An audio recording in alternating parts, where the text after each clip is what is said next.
જય શ્રી કૃષ્ણ, જય શ્રી વલ્લભ. આજના રાધે કૃષ્ણ સત્સંગમાં શ્રી ગોવિંદદાસનો પ્રસંગ જોઈશું. પણ તે પહેલાં આપ રાધે કૃષ્ણ સત્સંગમાં જોડાવા માંગતા હોય તો લાઈક કરજો, શેર કરજો અને સબસ્ક્રાઈબ કરજો, જેથી કરીને આવતા તમામ પ્રસંગો આપના સુધી પહોંચી શકે. શ્રીનાથજી ચરિત્રામૃતમાં અષ્ટ સખામાં સ્થાન પામેલા શ્રી ગોવિંદદાસ, જેઓને નિત્ય નિયમ કે શ્રીનાથજી જેવો રાજભોગ આરોગી લે કે તરત જ ખેલવા જવાની ચટપટી થાય, જેવો રાજભોગ શરાવે કે ગોવિંદદાસ રાજભોગની આરતી થાય તે પહેલાં જ પ્રસાદ લઈને પરવારી જાય. તો ખરેખર તો રાજભોગ આરતી પહેલાં પ્રસાદ કેમ કરીને લેવાય? પણ કોઈની હિંમત ન થાય કે શ્રી ગુસાઈજી પ્રભુને ફરિયાદ કરવા જાય, કેમ કે સૌને ખબર હતી કે ગોવિંદદાસ તો પ્રભુના સખા છે. છતાંય એક સેવકથી આ સહન ન થતાં શ્રી ગુસાઈજી પ્રભુને ફરિયાદ કરી દીધી કે કૃપાનાથ, ગોવિંદદાસની એક ફરિયાદ છે કે શ્રી ગોવર્ધનનાથજીની ના રાજભોગ આરતી પહેલાં જ પ્રસાદ લઈ લે છે. તરત જ આપશ્રીએ ગોવિંદદાસને બોલાવ્યા અને બધી વાત કરીને પૂછ્યું કે શું આ સાચું છે? હવે પ્રભુ સાથેની ગૂઢ લીલા અને વાતનો ખુલાસો બધાની સામે તો કેમ કરાય? તેથી મસ્તક હલાવી અને હા પાડી અને બોલ્યા, પરંતુ હું પરવશ છું.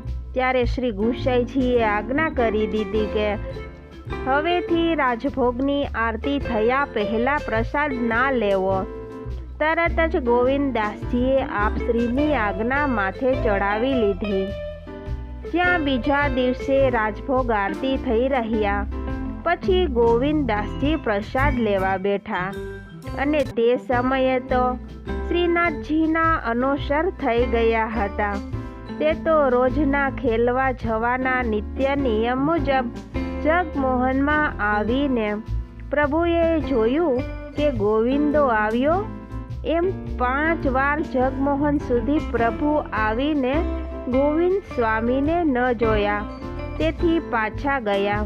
તો આ બાજુ તો રાજભોગ આરતી પૂરી થયા પછી જ હજી પ્રસાદ લઈ રહેલા, પણ ખૂબ જ ઝડપથી પ્રસાદ લીધો ના લીધો અને ઉઠીને દોડ્યા, કેમ કે ગોવિંદ સ્વામી પણ જાણે છે કે પ્રભુ શ્રમિત થતા હશે. જેવા જગમોહનમાં આવ્યા કે શ્રીનાથજી બાવા બોલ્યા કે આટલી વાર સુધી ક્યાં હતો? હું તો ક્યારનો અહીં આટા ફેરા કરું છું. મારે ખેલવાનું મોડું થાય છે, તું જાણે છે ને?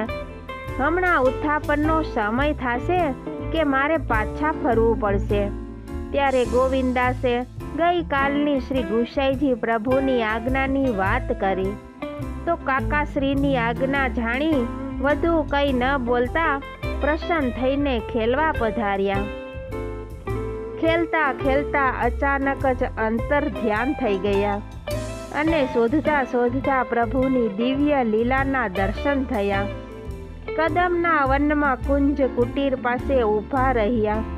આપનો વામ હસ્ત શ્રી સ્વામીજીના ખંભા ઉપર રાખેલો હતો. ત્યાં પ્રભુને એવી લીલા સૂજી કે જમણા હસ્તથી શ્રી સ્વામીજીનો હાર અચાનક તોડી નાખે છે.